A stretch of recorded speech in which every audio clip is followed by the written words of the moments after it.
সকলোকে পুৱাৰ সম্ভাষণ জনাই আৰম্ভ কৰিছো 30 ডিচেম্বৰ সোমবাৰ ৰাশিফল। নমস্কাৰ, মই এষ্ট্ৰলজাৰ অপূৰ্বজন দত্ত। বন্ধুসকল, ৰাশিফলৰ মূল ভিডিঅ'লৈ যোৱাৰ আগত পঞ্চাংগ অনুসৰি আজিৰ দিনটো কিছু তথ্য আপোনালোকক জনাব বিচাৰিছো। আজি হ'ল 30 ডিচেম্বৰ 2024 সোমবাৰ। অসমীয়া লেখেৰে 1431 পুহ মাহৰ 14 দিন। আজি সূৰ্যোদয় পুৱা 6:12:12 আৰু সূৰ্যাস্ত হ'ব সন্ধিয়া 4:35:22। আজি তিথি হ'ল অমাৱস্যা তিথি, নক্ষত্ৰ মূলা, যোগ বৃদ্ধি আৰু কৰ্ণ হ'ল চতুষ্পদ। আজি কোনো শিশুৰ জন্ম হলে তেওঁৰ ৰাশি হ'ব ধনু ৰাশি, ক্ষত্ৰিয় বৰ্ণ, মতান্তৰ হ'ব বৈশ্য বৰ্ণ, দেৱাৰী গণ লাভ কৰিব। অষ্টুত্তৰ মতে শনি আৰু বিংকুত্তৰ মতে কেতু দশা লাভ কৰিব। আজি মৰণৰ দোষ নাই আৰু যোগিনী হ'ব ঈশান কোণত, আৰু আনহাতে আদ্যইটো হলে আজি হ'ব তিনিমহীয়া প্ৰতিহীনা যোগ। বন্ধুসকল, ৰাশিফলৰ মূল ভিডিঅ'লৈ যোৱাৰ আগত এটা সৰু অনুৰোধ, যদি ফেচবুকত আমাৰ এই ভিডিঅ' প্ৰথমবাৰ কাৰণে চাইছে পেজটো ফ'ল' কৰিব, আৰু ইউটিউবত যদি চাইছে তেনেহ'লে চেনেলটো ছাবস্ক্ৰাইব কৰি কাষত থকা বেল আইকনটো প্ৰেছ কৰিবলৈ নাপাহৰিব, যাতে অনাগত দিনত আমাৰ এষ্ট্ৰলজি ভিডিঅ'সমূহ আপুনি সহজে পায়। বন্ধুসকল, 12টা ৰাশি আছে। এই 12টা ৰাশি আজিৰ দিনটোত কোনটো কেনে যাব তাকে জনাম, গতিকে ভিডিঅ'টো আপুনি শেষলৈকে চাব। প্ৰথমে জনাব বিচাৰিছো মেঘ ৰাশিৰ বিষয়ে।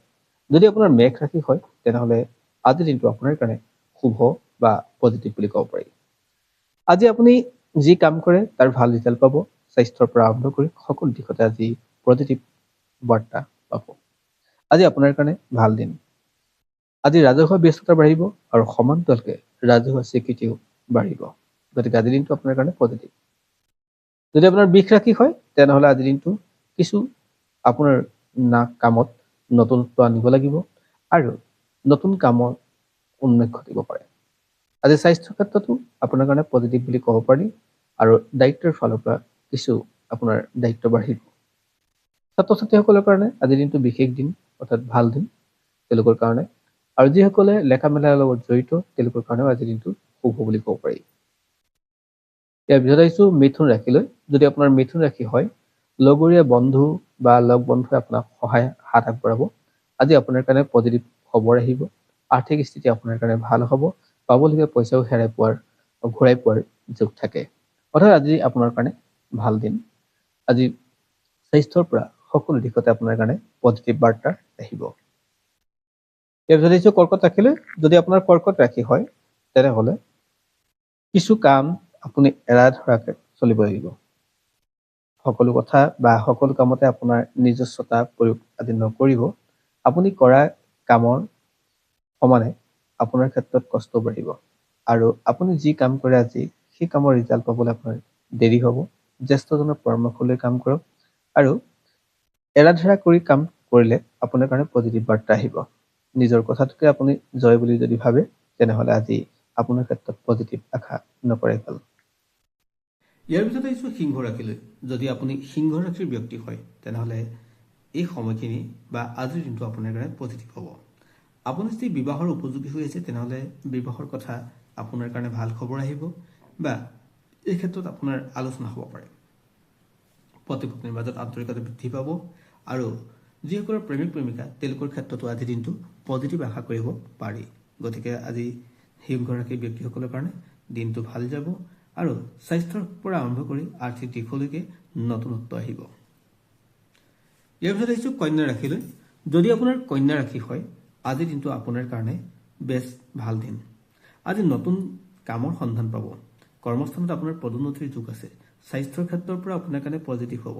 আৰ্থিক স্থিতিৰ দিশটো যদি চাওঁ তেনেহ'লে তাতো আপোনাৰ কাৰণে লাভকাৰী হ'ব। গতিকে আজিৰ দিনটো আপোনাৰ কাৰণে ভাল দিন, আৰু নতুন খবৰ অহাৰ যোগ আছে। ইয়াৰ পিছত আহিছো তুলা ৰাশিলৈ। যদি আপুনি তুলা ৰাশিৰ ব্যক্তি হয় আৰু আপুনি যদি ক'ৰবাত ফুৰিম বুলি ভাবিছে তেনেহ'লে আজিৰ দিনটো আপুনি নোযোৱাই ভাল হ'ব। অৰ্থাৎ আপোনাৰ যাত্ৰাপথ বৰ এটা মসৃণ নহয়। আজি আপোনাৰ কাৰণে কষ্টকৰ হ'ব, দায়িত্ব বাঢ়িব, আৰু ঘৰুৱা অশান্তি আপোনাৰ বৃদ্ধি পাব।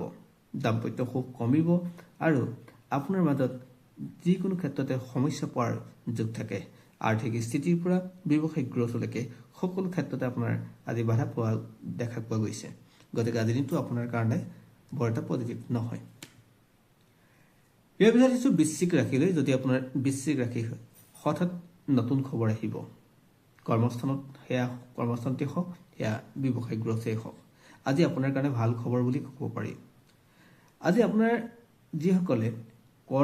যিসকলে লেখা পঢ়া বা কৃষি কৰ্মৰ লগত জড়িত হৈ আছে তেওঁলোকৰ কাৰণে ভাল খবৰ বুলি ক'ব পাৰি। বিশেষকৈ ছাত্ৰ ছাত্ৰীসকলৰ কাৰণেও আজি দিনটো শুভ। আজি আপুনি ৰাজহুৱাভাৱে স্বীকৃতি পাব, ৰাজহুৱা ব্যস্ততা আপোনাৰ বাঢ়িব। ইয়াৰ পিছত আহিছোঁ ধনু ৰাশিলৈ। যদি আপোনাৰ ধনু ৰাশি হয়, আজি দিনটো বৰ এটা পজিটিভ নাথাকে। মানসিক ডিষ্টাৰ্বেঞ্চ থাকিব, সৰু সৰু কথাতে আপুনি সমস্যাত পৰাৰ যোগ থাকে। আজি আপোনাৰ ক্ষেত্ৰত সিদ্ধান্ত ল'বলৈ জ্যেষ্ঠজনৰ পৰা পৰামৰ্শ ল'ব পাৰে। অৰ্থাৎ আপোনাৰ সকলো সিদ্ধান্তত জ্যেষ্ঠজনৰ পৰামৰ্শ মতে চলিলে আপোনাৰ কাৰণে লাভ হ'ব। ইয়াৰ পিছত আহিছোঁ মকৰ ৰাশিলৈ। আৰু আপুনি যদি চৰকাৰী কাম বিচাৰি আছে বা কৰি আছে তেনেহ'লে আজিৰ দিনটো আপোনাৰ কাৰণে পজিটিভ হ'ব। আৰু যিসকলে প্ৰাইভেটলি বিচাৰি আছে তেওঁলোকৰ ক্ষেত্ৰতো নতুন খবৰ আহিব পাৰে। আজি লাভকাৰী হ'ব, স্বাস্থ্যৰ পৰা আৰম্ভ কৰি সকলো দিশতে লাভ হ'ব। ইয়াৰ পিছত আহিছোঁ কুম্ভ ৰাশিলৈ। যদি আপুনি কুম্ভ ৰাশিৰ ব্যক্তি হয়, হঠাৎ টকা পইচাৰ আপোনাৰ প্ৰয়োজন হ'ব। আজি হঠাৎ পইচা পাতি খৰচৰ যোগ থাকে। যাত্ৰা পথ আপোনাৰ কাৰণে বৰ এটা পজিটিভ নহয়। নতুন ভাল খবৰ ঠাইত আপোনাৰ বেয়া খবৰ শুনিব পাৰে। গতিকে আজি দিনটো বৰ এটা পজিটিভ নহয়। দাম্পত্য সমস্যাৰো বৃদ্ধি পাব। ইয়াৰ পিছত আহিছোঁ মীন ৰাশিলৈ। যদি আপোনাৰ মীন ৰাশি হয়, আজি দিনটো আপোনাৰ দায়িত্ব বাঢ়িব, কৰ্তব্য বাঢ়িব, সমস্যা থাকিব। আজি বৰ এটা পজিটিভ নহয় আপোনাৰ স্বাস্থ্যক লৈ। গতিকে স্বাস্থ্যক লৈ সচেতন হ'ব, লগতে পিতৃ মাতৃৰ স্বাস্থ্যটো সচেতন